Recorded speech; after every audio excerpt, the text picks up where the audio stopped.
Hello my dear friends, today I will teach you Nepali. Let's begin. Sentence number 1.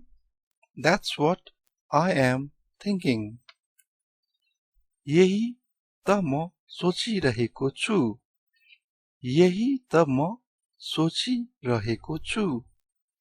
सोचिरहेको means thinking. म सोचिरहेको छु means I am thinking. म means I.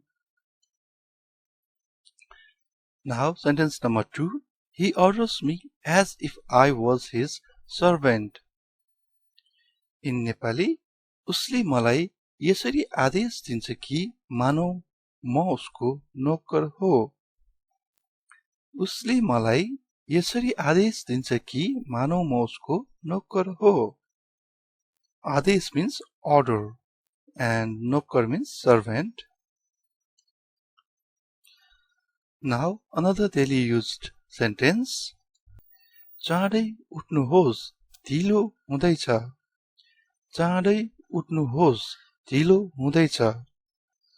चाँडै means early. उठ्नुहोस् means get up. चाँडै उठ्नुहोस् means get up early.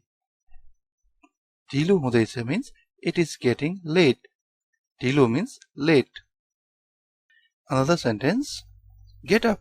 It is time to wake up. उठ, उठ्ने बेला भयो.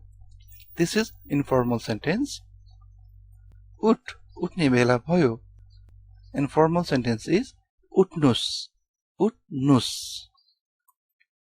N-U-S. Nus.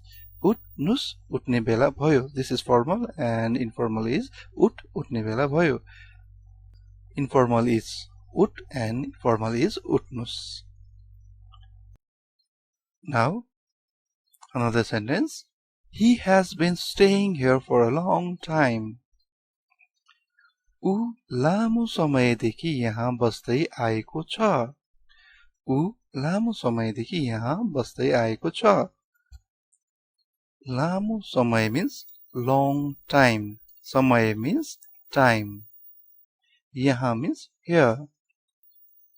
यहाँ बस्दै आएको छ means staying here. The government started a program to promote tourism. सरकारले पर्यटन प्रवर्धनका लागि कार्यक्रम सुरु गरेको छ. सरकारले पर्यटन प्रवर्धनका लागि कार्यक्रम सुरु गरेको छ. सरकार means government. पर्यटन means tourism. This is प्रवर्धन.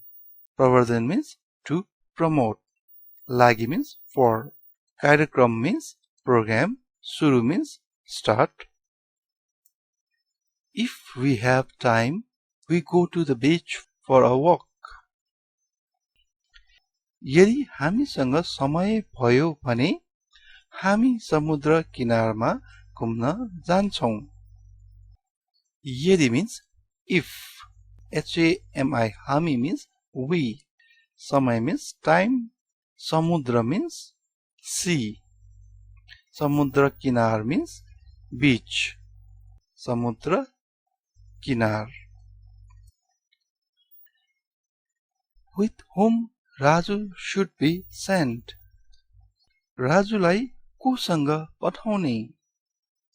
राजुलाई कोसँग पठाउने. कोसँग means with whom. Next sentence. Get off the bus. बसबाट ओर्लिनुस्. बसबाट ओर्लिनुस्. For more resources, please visit agentakash.com/Nepali. That's it for today.